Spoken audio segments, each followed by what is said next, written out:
Good afternoon, everyone. Welcome to Trading Foundations. This is week 4. Today's topic, the profiles. And I bring along with me a cast of thousands. How are you, gentlemen? What's going on? We're doing fine, Og. I like that you put us in the company of thousands, Yes. but that's something. All right. So this is going to be a bit of a long one. Hopefully, we'll be able to get some of the questions at the end. As always, we appreciate everybody being here. I love seeing where you're all from and that you take the time to say hello. So it's always a pleasure to be here. Anything else, Jack, John, Eddie? Yeah, I will throw out there that pay attention today because this one is Hoag's jam, so to speak. He's a big profile guy. And keep in mind, in the questions, I might save a bunch for him to answer at the end because I am not as much of a market profile guy. JD might know a little more already, but I'll do what I can. And with that spirit, Hoag, Sensei, enlighten us. All right, thank you. Right. Eddie, what's going on? Oh, okay. All right, no problem. This is me. I've introduced myself a number of times. I just want to talk about how important the market profile has been overall in my trading career. I started as a runner on the trading floor. I worked my way up. Within about, 6 years of working on the trading floor and learning, I got hired as a proprietary trader in the S&P pit. They basically said, go in there and make us some money. It was a very difficult time. A friend of mine who knew I was struggling, he'd been in the pit for a few years before me. Some of you that know me are probably already well aware of this story. But I think it's a really good way to tell you how important the profiles have been to me. After a particularly bad day, I'm standing outside the trading pit, and my friend comes up to me and he sticks something under my trading jacket like it's some kind of contraband, and he says, "Take this home, read the first 100 pages tonight, bring this one back to me tomorrow, and then go get your copy." And that was a copy of Mind Over Markets by James Dalton. That first night reading that first 100 pages, I felt really kind of opened my eyes up to what the markets really are. And we've been talking in bits and pieces about what the market really is. And it is a two-sided auction. Okay. The market is going to auction higher until it's viewed as too expensive for buyers to continue.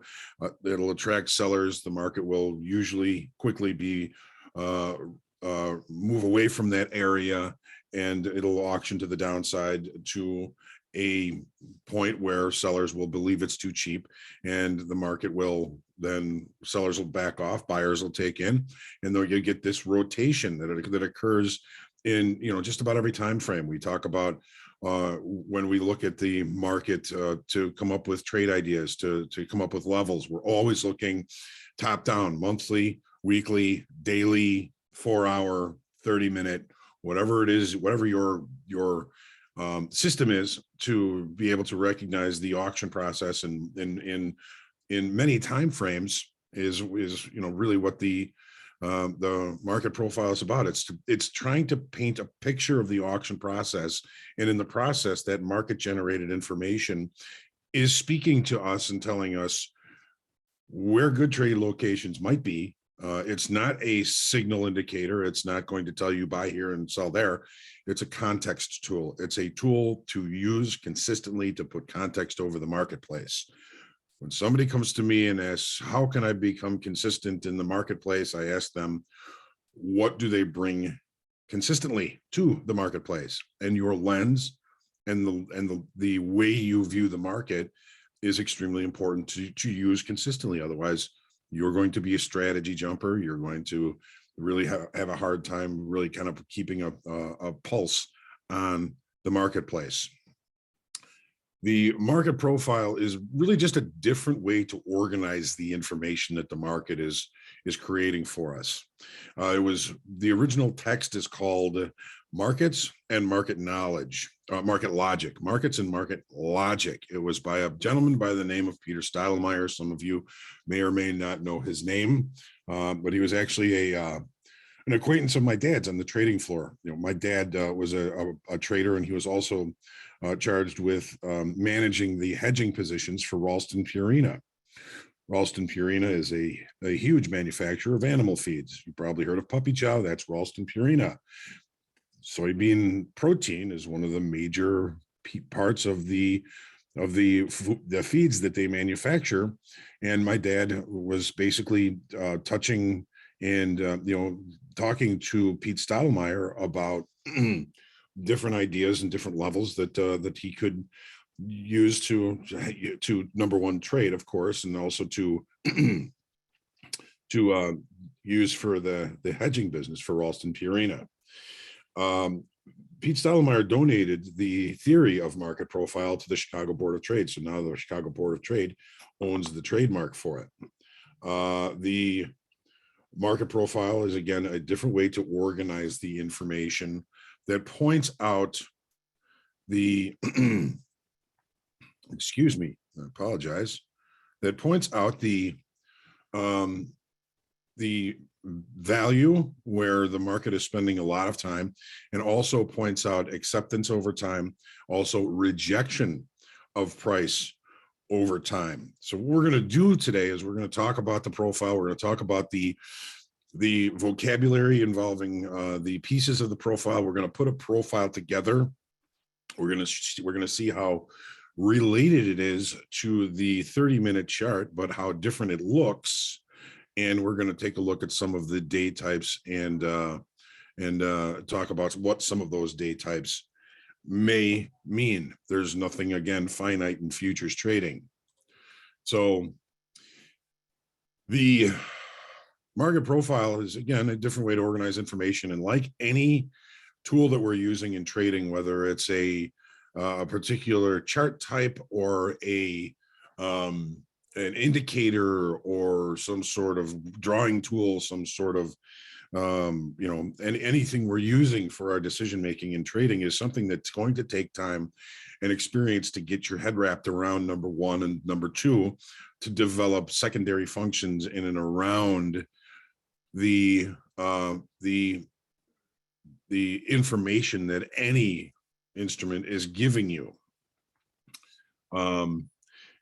There's a lot of nuances. There's a lot of possible changes. There's a lot of information coming from the market profile. And the longer you work with it, the greater your opportunity to recognize changes, nuances, and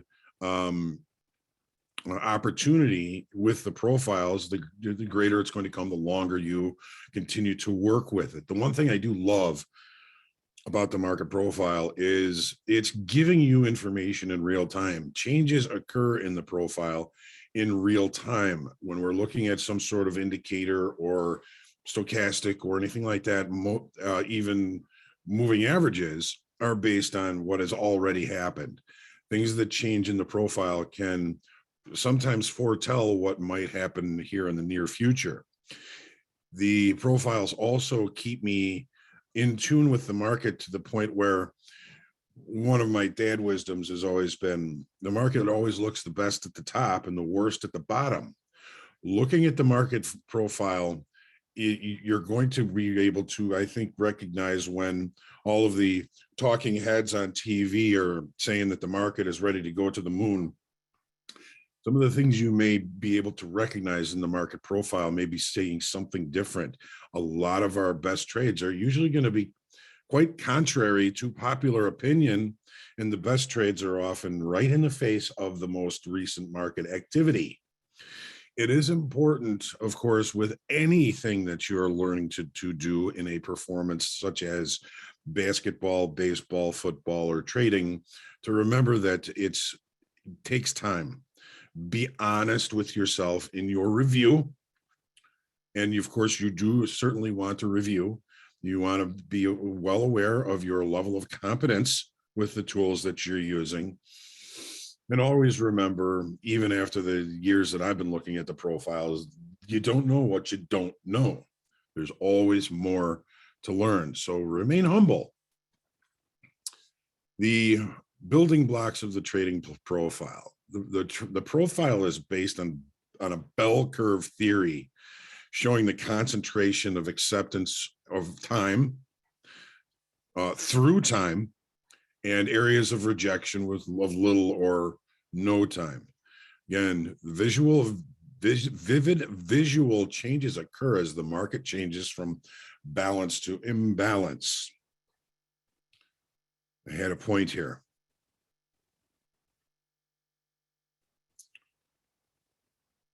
I'll figure that out. Anyways, some of the vocabulary that we're going to be looking for in and talking about in this presentation, and anytime we're talking about market profile, is the building block of the profile. Everybody's like, what are the letters? You know, why are they different colors, and what do they mean? Well, the blocks, the letters, are called time price opportunities. They are a price and a time when an opportunity to have an execution exists. So we're going to put together a profile in real time. Well, not necessarily real time, but piece by piece. So you can see how the profile is put together. Bell curve, everything is always pushed to the left. The more time is spent in the wider parts of the profile, less time in the thin parts of the profile. The profile uses time to evaluate the acceptance and or rejection of price. There is a constant and a variable price. The constant, time, and you're going to see shortly how that works. What do we call the point of control? What is the point of control? In market profile, TPO profile, the point of control is the widest single line of TPOs horizontally that's closest to the center of the range. That is the point of control. Why do we call it the point of control?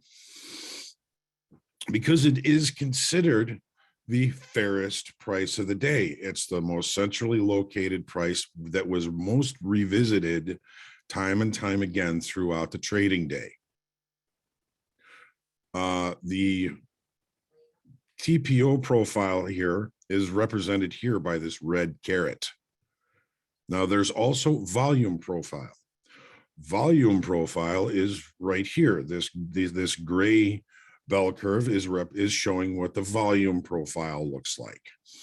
The volume profile is also controlled by a constant and a variable price. Constant, how much volume is traded at each price. There's usually some recognizable similarities between the market profile and the volume profile. However, the market profile provides, I think, a much greater amount of information. You're still going to get value. You're still going to get a point of control, which this purple caret is pointing out the volume point of control, which is quite simply the single price with the greatest volume. It would also be considered in volume profile as the fairest price, as a single price. Most contracts were traded at that price. Okay, so the points of control are comfort levels. They are areas that a lot of two-sided trade has occurred.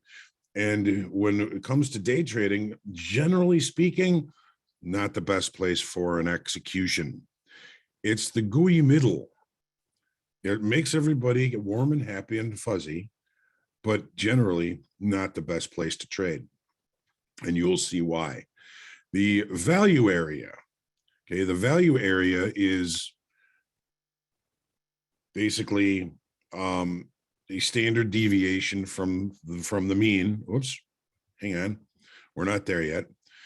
The value area is approximately 68% of the total time spent in this profile. It's represented on this platform by this green bar here.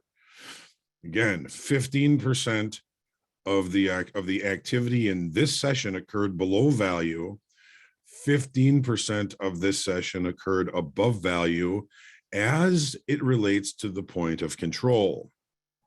So if you think about that, if we knew ahead of time that after this range was established, that 85% of the time the market was going to come back into value after visiting outside of value, be pretty powerful information. Same thing up here.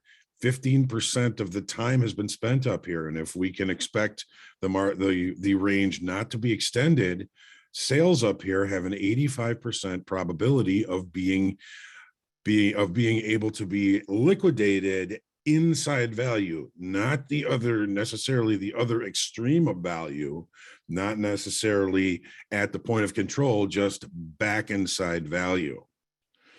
Okay. I'm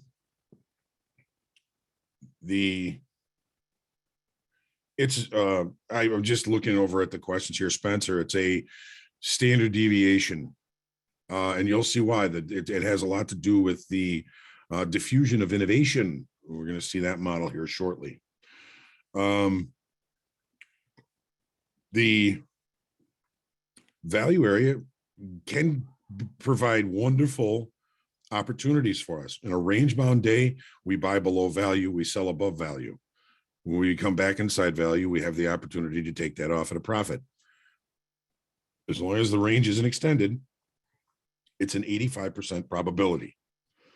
Value area high is up here. This is the high of the value area. This is the value area low. This blue line here represents the volume profile value area. Okay, so 70% approximately of the volume in this particular session occurred between these two prices. And back in the middle here, very warm and fuzzy, probably not the best opportunity for us to be looking for trades. I'm going to be looking for trades where there has been not a lot of time spent. Okay, the initial balance. The initial balance on this platform is represented by this dark blue line over here on the left side. The initial balance is the first hour of trade. A period is the first half hour. B period is the second half hour. So when the initial balance is established, it gives an early reference for potential range for the day. It's kind of a leftover from pit terms when the locals would look for the area where they were going to be able to perhaps count on two-sided trade, working the bid and the offer at the same time. Markets sometimes are more conducive to that, sometimes not much. A range-bound market is a lot more conducive to two-sided trade, where a directional trade is one time framing or one-sided. The initial balance, again, the first hour of trade, early reference. The opening range. Those of you that have been coming to the market forecast have seen the opening range provide, well, at least today, initially it provided a pretty good 60 tick opportunity in the crude oil. It took out the high of the opening range later on in the session, but the opening range can be an indication of early buyer or seller control in the marketplace. Many trend days begin with the opening range at the one extreme or the other. The opening range in the pit, back in the pit days, was not specific to time or price range. The opening range was always when the brokers were able to accomplish filling all of the orders that were due a fill right on the open. If it was a very busy day, it may take a wider price range and a longer period of time for the opening range to be established. And the exchange always polled the brokers to make sure that they had executed their opening orders inside the opening range. If they didn't, they would expand the opening range until everybody agreed on it. And then the opening range was put out to the world. In electronic trading, some people look at the opening range as 30 seconds. I look at the opening range as 1 minute. I think 1 minute is plenty of time for anybody who wants to execute right on the open, regular trading hour open, or even overnight session open to accomplish that that execution. Okay. Buying and selling tails. Buying and selling tails, you're going to find are going to be very important to you as you get to know profiles better and better. Buying or a selling tail is evidence that price got too expensive, buyers backed off, and sellers quickly moved price back into value. To be a buying or selling tail, you need at least 2 TPOs on the extreme of the profile. We have a selling tail here. We do not necessarily have a selling tail here, a buying tail here. What we have here is an unfinished low. This would have been an unfair high for buyers. This may have been an unfair low for sellers, but the market came back down and looked back down here. We only have 1 TPO that does not indicate excess. 2 TPOs indicates excess. 1 indicates a weak or a poor low. Okay, now there's something here called anomalies. And anomalies are things about the profile, be they volume or market profile, that just don't fit. Holes in the profiles, single TPOs that stick out and appear to be somewhat eyesores. Some people laugh when I say there's eyesores in the market profile that in the form of an anomaly, but markets are extremely visual. When there appears to be unfinished business and traders' eyes are focused on it, they will bring price to that level. As you get to know the profiles, one of the things you're going to want to continue to do always is to look to the left. When you're kind of being an archaeologist, as to why things stopped where they did or why things happened as they did, time and time again, you're going to see visual profile levels attract and repel price. This is a beautiful thing.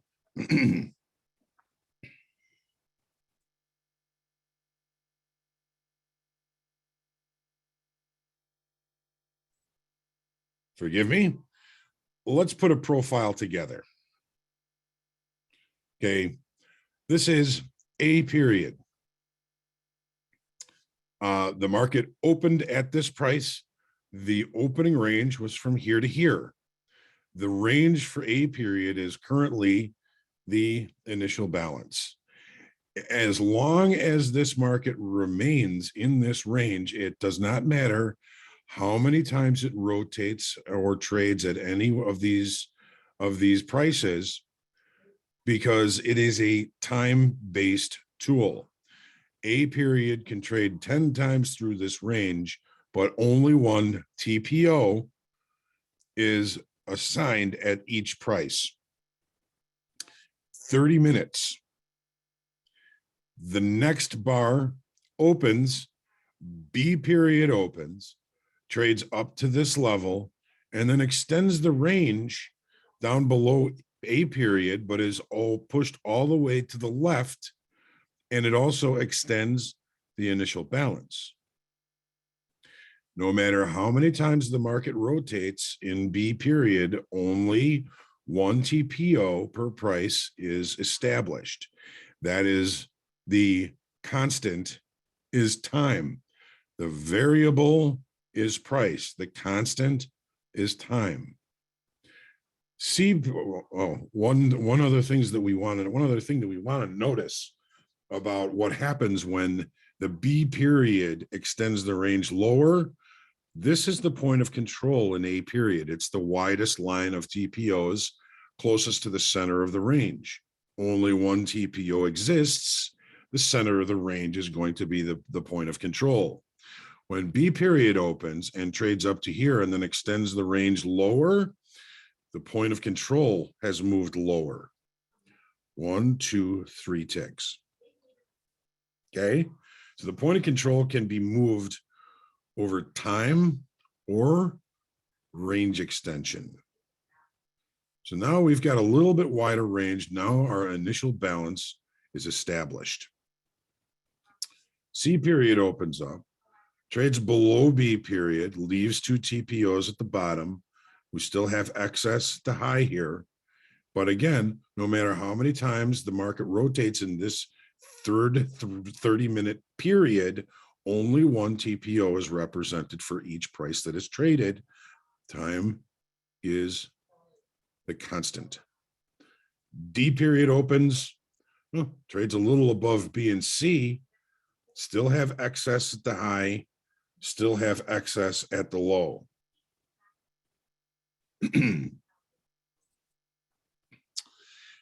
E period opens up. Wait, one more thing. All of this rotation for B moved point of control lower, C moved point of control lower, but D didn't make it to where the point of control was. It stopped short. So now D period, wait a minute here. Yeah, D period is going to move point of control back to the center of the range here. Hang on a second. No, D period did not move point of control. It still is the center of the range. My bad. I was looking for the next situation here. So we know that looking back here, I kind of cut off the initial balance on the next pictures here. We know that the point of control is 1 tick below the opening price. Just remember that. That's going to come into play here. E period opens and ranges from here to here. Again, only one TPO, no matter how many times it ranges through here in that 30-minute period, is represented. What we do know now is that point of control was here, has moved up here. Why? Because now this is the widest line of TPOs closest to the center of the range. F period opens, moves point of control yet higher, and ranges from here to here. Very narrow range F period here. And we've got the market, moving the point of control yet higher. And we've got a weak high at the top of the profile here. No excess now at the top. We have excess at the bottom. G period opens and we get a full rotation back down below value. The range for G period is from here to here, and only one TPO is represented for each price traded in that 30-minute period. Time is the constant. You can see always each TPO is pushed over as far left as it can, and we can see that through time we're getting a concentration of where the market is spending the most time, and we're also seeing where the market is spending less time. Okay, we have excess at the low, no excess at the bottom. We have point of control already moved higher. G period opens and ranges from here to here. The market, the point of control remains in the same place. We still have no excess at the top and excess at the bottom. Couple of nuances are present in this current profile right now that as you get to know the profile, you will be able to recognize instantly. With excess at the bottom, this is a completed downside auction. This is an incomplete upside auction. There is no excess at the high. The market has brought the point of control from moving lower early in the session. It's moved up 2 or 3 times now. Point of control is indicating that time is being spent higher, not lower. The market profile uses time to identify the success of the current area of acceptance of time, of acceptance of price, I should say. Okay. So the uh the nuances right now, if I were looking at this profile and seeing that the point of control had moved higher, no excess at the high, excess at the bottom, this G and H period down here below value looks like a pretty interesting area for me to look for a long. So let's say we bought it right here at this price in G period. We have 1, 2, 3, 4, 5, 6, 7 ticks if of risk, if our stop is going to be at the next tick outside of range. 7 ticks. So we bought it here. We bought it here. H period, we take a little bit of heat, but the market does kind of rotate higher. We don't bring point of control lower. Value remains relatively high and shrinking.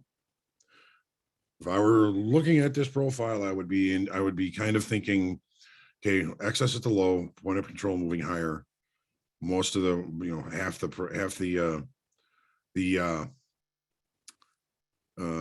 TPOs are, it's wider at the upper half, spending more time. Acceptance, here's the finished profile.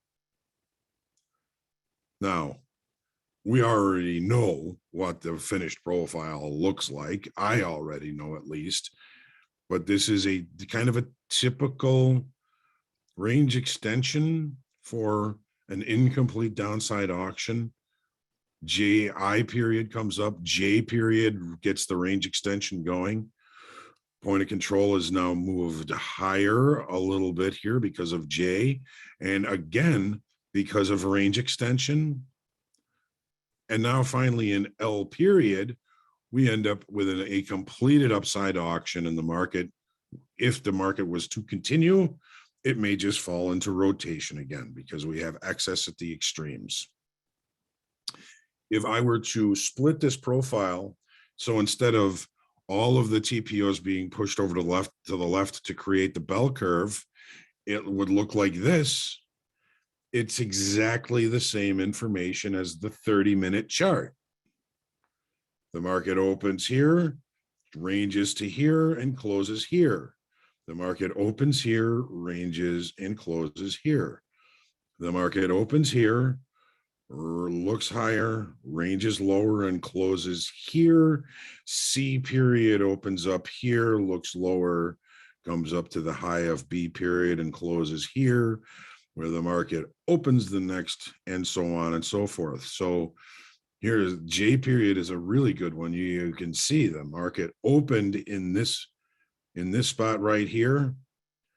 Right here, we have a big jump in a rejection in J period that basically gives us this doji J period to K period right there. So it's the same information. It's just organized in a different way. The diffusion of innovation. When we think about the diffusion of innovation, I kind of like to talk about the CD player because I was big into all of my albums, and the CD player came out and everything was now on CD and I couldn't buy my albums anymore. But in 1982, when the CD player came out, they were really expensive. But those that bought it in 1982 were the innovators. They were the first to adopt that technology. Therefore, they had the biggest amount of time with which to enjoy them. After the innovators had theirs all bought up, the early adopters, notice this is what? 16%. That's outside of value. Early adopters come into it. The early majority comes in. So now we're at the kind of the height of the CD player. Anybody who bought it after that is kind of running out of time to enjoy it. And the late majority buyers are here. And finally, you get the laggards, which are the last ones to buy it here before everything went to Apple Music. And now all of a sudden the albums are coming back. Everybody seems to be going back to vinyl. Anyways, you get the idea. If this were a market standing on its feet here, if the market were moving lower, the innovators would be the first ones to sell it, and the laggards would be the last ones to sell it, where they may run into innovators that move the market in the other direction. Here's what we're talking about. Okay, the market opens here. We get a range here, comes back down to here. Innovators are buyers down here. And the market rotates higher. If we're on the buy side here, if we're buying it up here, we're laggards. We're the ones that are paying the high. And the other side of this, if we're sellers up here, we're now the innovators because we've just put in the high and we're selling it up there. Early adopters can still make a little bit of money. Early majority might still make a little bit of money, but the late majority sellers, and certainly the laggards, are the last ones that are going to be selling it down here, perhaps to the innovators, which are going to take the market higher. Early adopters certainly have the opportunity to make money. Here's the low value. Early majority can still make some money. Late majority, you're late to the party, and the laggards are going to put in the high. The same thing is true if we were going to be looking at a directional market. This market opens and puts in a low here. If we have buyers down here, and we don't know this coming into this, if we have buyers here, they're going to end up being our innovators because the market puts in the low and rotates higher. Early adopters can still make money. The difference, they're going to have to risk more. Early majority can still make money. They're going to have to risk even more. But by the time we get to the late majority, the bulk of the move is already over. And any buyers that come into this at this point in the day are way late to the party. And we don't want to do that. I did that a lot for a long time. I don't like to be the laggard. So this is also a good example that the best trade location sometimes is often right in the face of the most recent market activity. Laggards buy the top and sell the bottom. Absolutely. So when we were looking at market profile, there's a whole bunch of different day types. And these day types, the sooner we can establish what day type we're in a particular day, the better off we're going to be as far as being able to put together a strategy or a hypothesis or a plan to trade that kind of day. Not necessarily that easy. But certain days do have meanings to them that we can move forward with. A normal trading day, which is a bit of a misnomer because the normal trading day is rare. We can see that the initial balance, A and B period, end up being the extremes of the entire session. If we know that it's going to be a normal trading day and we trade to that, every time we get near the extreme, we're a seller at the top and a buyer at the bottom. Here we'd be a seller at the top and a buyer at the bottom, and a buyer at the bottom, and a seller at the top, and a buyer somewhere in the middle.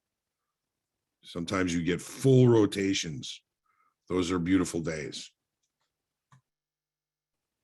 The non-trend day is similar to a normal day.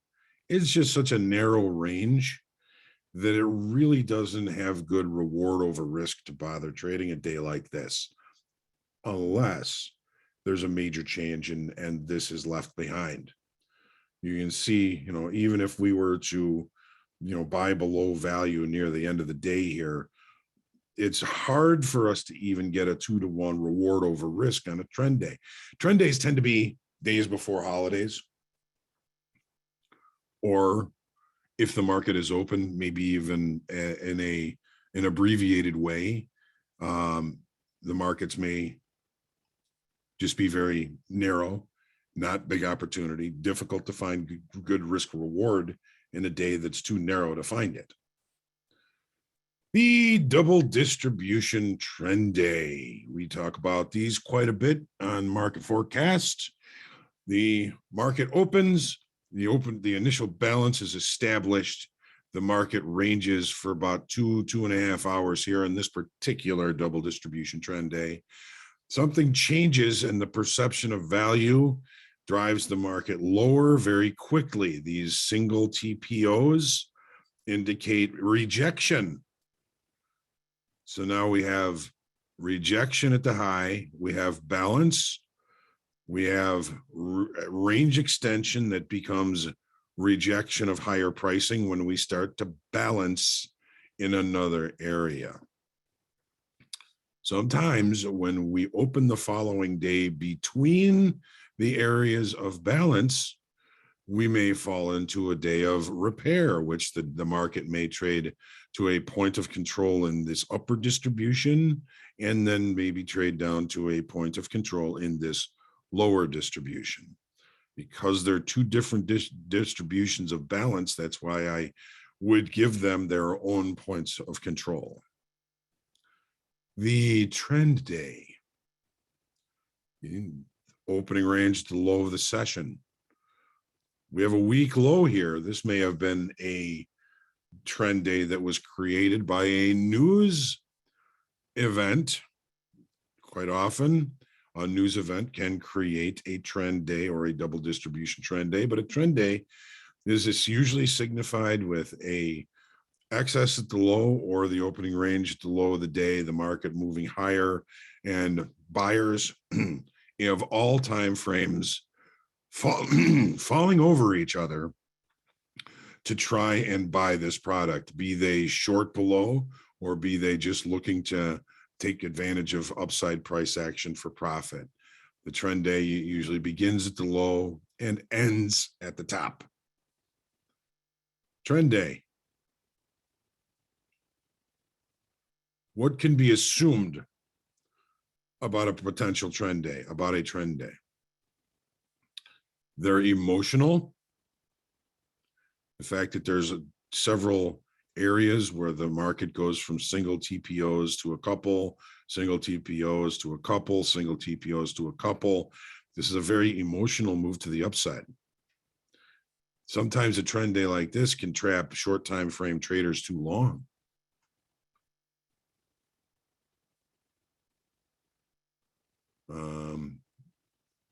Sometimes not. The neutral extreme, it's a normal variation day, but the market extends outside of the initial balance. What makes it an extreme day is the fact that the point of control is in the lower half of the profile. So a day like this tends to be a kind of a long liquidation day. A B-shaped profile can be indicative of a long liquidation. How do we know? How can we tell if this was long liquidation? Well, long liquidation is usually going to create a drop in open interest. We're going to see that, and we would look for that the following morning on our open interest sheet. If that is true, and this is a long liquidation, and we lost open interest, one other thing that we lost on this neutral extreme day was selling power in the marketplace. The longs that wanted to get out, got out. That takes selling power away. What does that mean for the following day? We're going to need more context to really take a look at that. But this is what these B-shaped profiles mean. A P-shaped profile in the opposite direction is short covering. And if you see a drop in open interest on a day with a P-shaped profile, that's going to be taking buying power out of the marketplace. Something to think about. Neutral center. This is a normal variation day, neutral center day. This is a very even profile for the point of control centrally located. The market rotates several times, back low to high, back low to high. This is a market that eats up the ability of, this is a day that eats up the market's ability to facilitate trade. It's facilitated so much trade between the low value and the higher value. The market may go seeking other levels to begin to facilitate more trade. When you see a profile like this on really low volume, a potential change is coming, particularly if you have an increase in open interest. The poor high. Okay, this is C comes up here, D comes up and takes out the high of C by one tick. This is an unfinished upside auction. It would be an unfinished downside auction on the other extreme. But I kind of think of this as the D market, okay, is a bunch of kids standing around a pool. And they don't know if the pool is too cold. And one of the kids sticks his toe in and says, nah, it's too cold right now, but let's come back later on. Maybe it'll warm up. And they go away. But eventually, the unfinished upside auction is revisited. Not all the time, but it tells us that the upside auction, even sometimes in a longer time frame, is unfinished. And then the anomaly. This would be a perfect anomaly. This is a very smooth profile. But the market left this one little overlapping TPO sticking out here. Some people laugh when I say it's an eyesore, but over and over again in watching profile, we'll see the market come back and recheck this level just to take out that eyesore.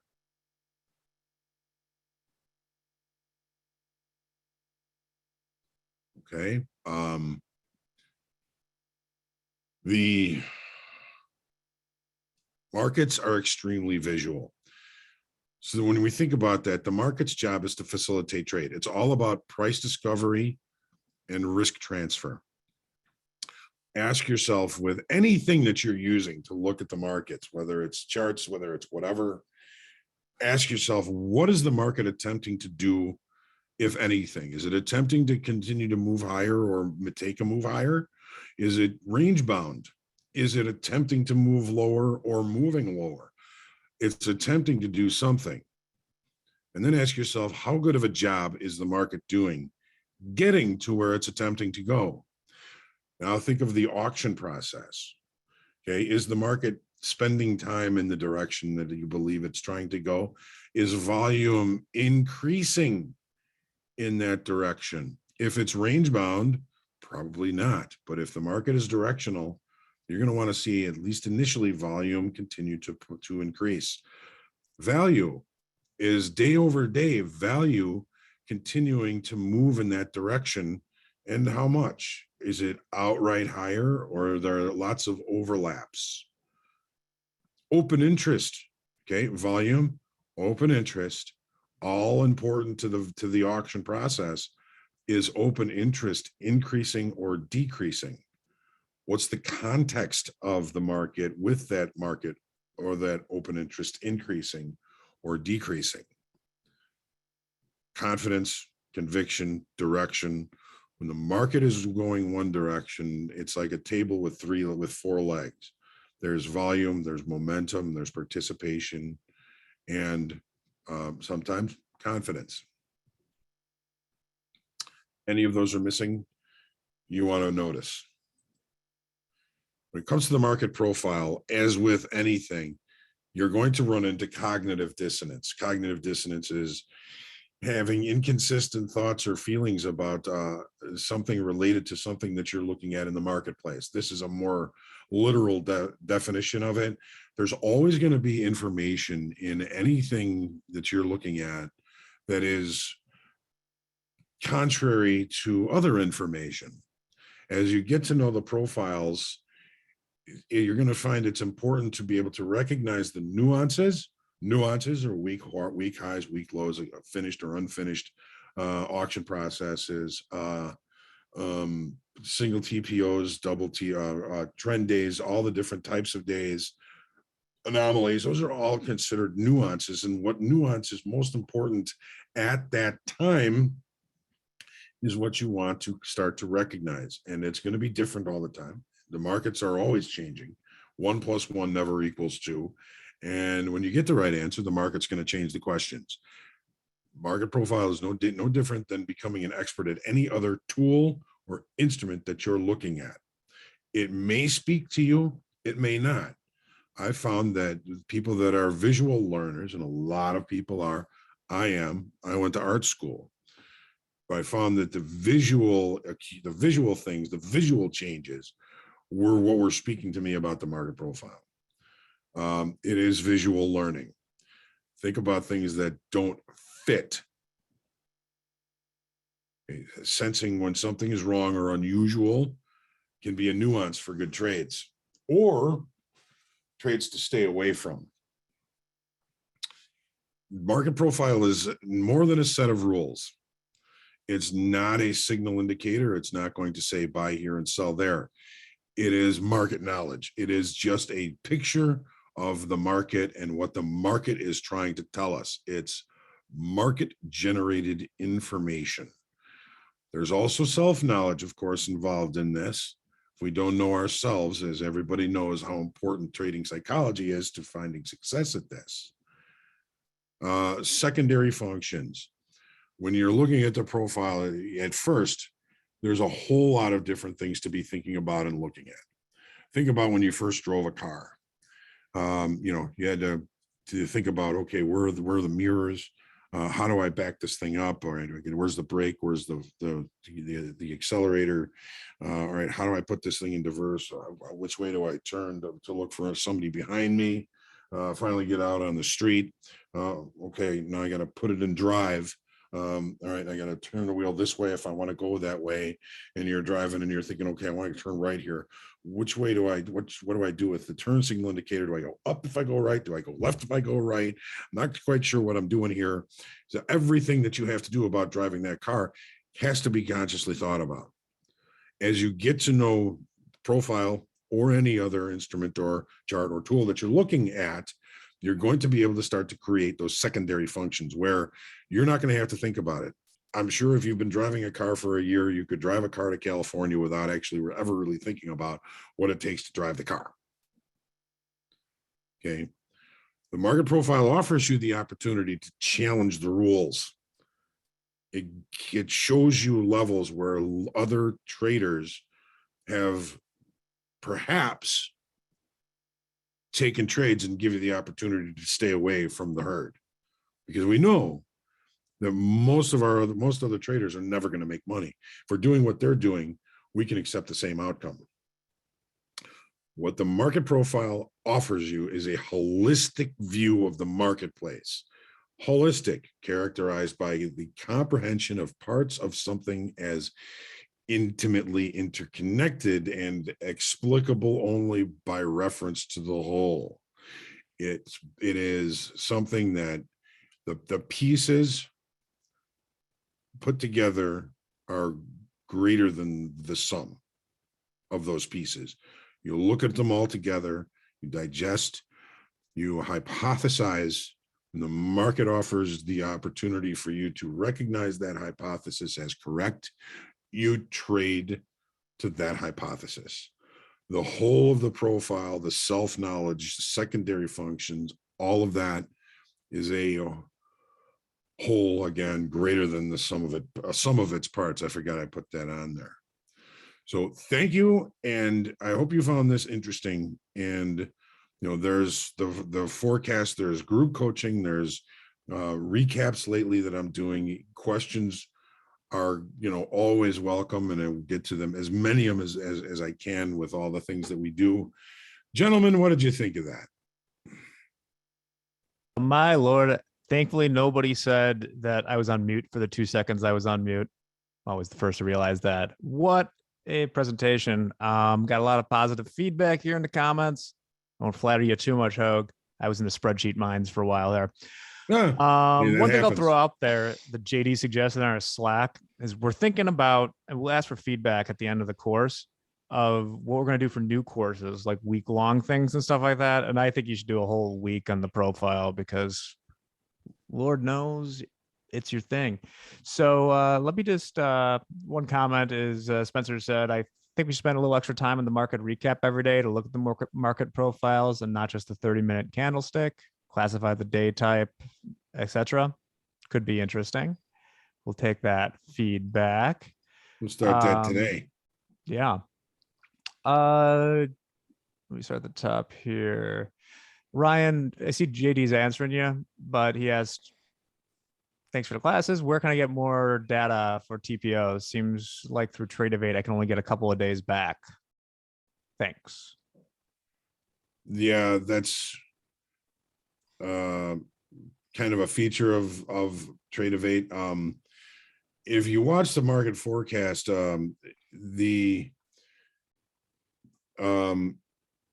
30-minute chart, which, you know, I have to change every rollover, but when there's naked points of control, I'll usually add them and make them array so that they go all the way into the future, because those are important levels that I look at that may be off the chart. Yeah, it's one of the, you know, things that about the platform that kind of bothers me. I don't get to see a lot of the past information. So but there's no perfect platform. Yeah, and we'll work towards it too. Obviously at Topstep, we're not into business or at a scale where we're developing purely our own platform. So we have to work with our partners and stuff there, but it's certainly stuff that we'll be working towards in the future. Eric Masters mentions Thinkorswim has it, or Trade View, maybe it's Trading View. Diedrich asks, do you ever split/merge TPOs? And if so, what are your rules around this process? Splitting them is something on TS Trader, so it's something I would look to see where the halfway mark is from a previous TPO period of time. Merging them together to create a composite profile is something that I do like to do from time to time. But I'll usually do that on the volume profiles because I'm looking for kind of a ballpark as to where point of control and value and high and value low are at that time. Good. Regarding date types, I get you can only look back and classify what type of day it was. How do you do this in real time? That's one of the challenges. We never really know what the day type is going to be until the day is over. But if we can hypothesize a day type and trade to that day type until proven wrong, if we're right on the day type, we're going to put together some really fantastic days. And if we're wrong, you're always looking to limit risk with everything you do, especially regarding the profile. If you're wrong on a day type, you're probably going to be able to find out pretty cheaply. Yeah, generally, and this is just an overall comment in trading, that your success is going to be dependent on where you can take asymmetric risks. I mean, no one's going to get up to 80% being right or something like that. But if you're taking things with like a 2-to-1 reward the risk ratio or something like that, if you can be wrong for cheaper than you profit when you're right, that's kind of where your opportunities are. In a classical market profile, once again, I'm reading a question without reading it, so hopefully there's nothing crazy in it. In classical market profile on a rotational day, is it accepted to trade edges of today's evolving VA and targeting the evolving point of control? Some say that yesterday's profile is the most important. If you're assuming a range bound day, once the initial balance is established, yes, you would sell above value, buy below value, and your first target would be point of control. The previous day can be the most important day in profile, especially in situations like we've had for the last couple of days in the equities, where there's a nuance that's left at the end of the day.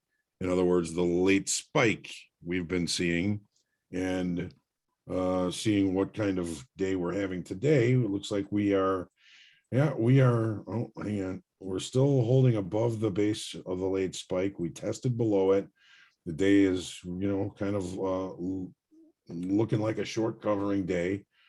If the late spike is going to prove wrong, we're going to extend the range to the upside at some point today. Thank you. JD, could you throw the group coaching link in for Ryan asked about it?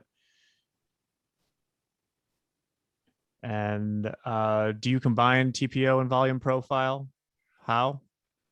I like to keep them next to each other. I like to know where the volume point of control is, as well as the TPO point of control. The volume point of control has its purpose. It doesn't give the more finite nuances that the market profile does. The majority of what I'm looking at is the market profile, but I like to keep them both up next to each other. Nice. And I think we want to let Ho get to the group coaching soon. Obviously, we covered a lot of material today. So I would say feel free to either head over to the group coaching link with Hogue. Is that work, Hogue, or am I It's missing something? Tuesday, no group coaching today. Oh, good point. Sorry, people were But I asking do about have it. other appointments going here. So actually, I'm pretty good. We can, if it's okay with you guys, we can Yeah, stay we can here we for can a little answer bit. like a couple more. Yeah. We got to run some point soon. What is the difference between the initial balance stick blue and the A plus B periods range? I'm not. Do you know what Okay. that's referring to? Yeah, the initial balance is the range of A plus B periods. So if A is the extreme and B is an inside bar, the initial balance is in essence a period range. Cool. We have. Do you think in the future you could cover some common trade patterns you use with the volume profile? Example, I know you talk about the market will generally come back and touch the previous day's point of control. Sometimes the market will come back and touch a naked point of control, which is, by the way, a point of control that has been left behind and never retouched in regular trading hours. But sometimes you'll see a market go back and recheck a point of control that was left 6 weeks ago. Nice. Go into the comments here. Michael points out that the CBOE has a 6-part study guide on market profile. That could be an interesting thing to look at. Mm-hmm. Nick asks, can you use the opening range of 15 minutes, a break that tells a lot? A break of that tells a lot? You can. The issue that is, if you're going to take a break out of a 15-minute initial or opening range, that opening range could be very substantial and wide. And where is your risk? Right. So, if you have a 1-minute opening range that's 10 ticks, you can risk 14 ticks on that. But if you have a 15-minute opening range that's 10 points, you're risking 12 points on that. And that's a little rich for a lot of people.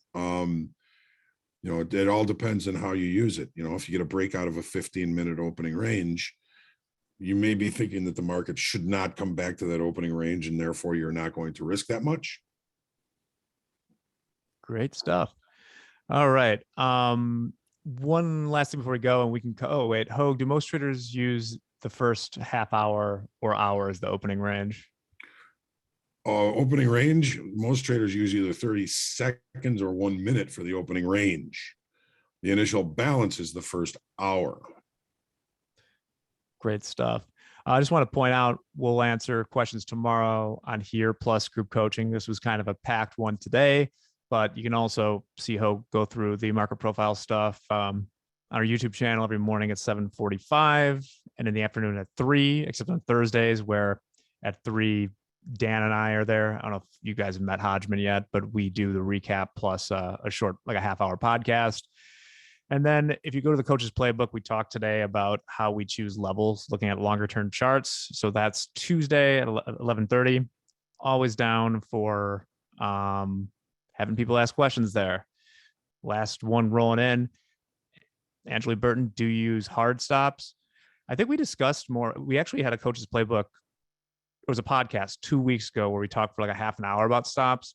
And the general consensus is usually you want to have a reason to set your stops. It's pretty inflexible. One of the things we see new traders doing is setting very rigid stops and profit targets that aren't dynamic or don't reflect the market conditions. If you have a reason for getting into a trade, pick a point where you have a reason to get out of it.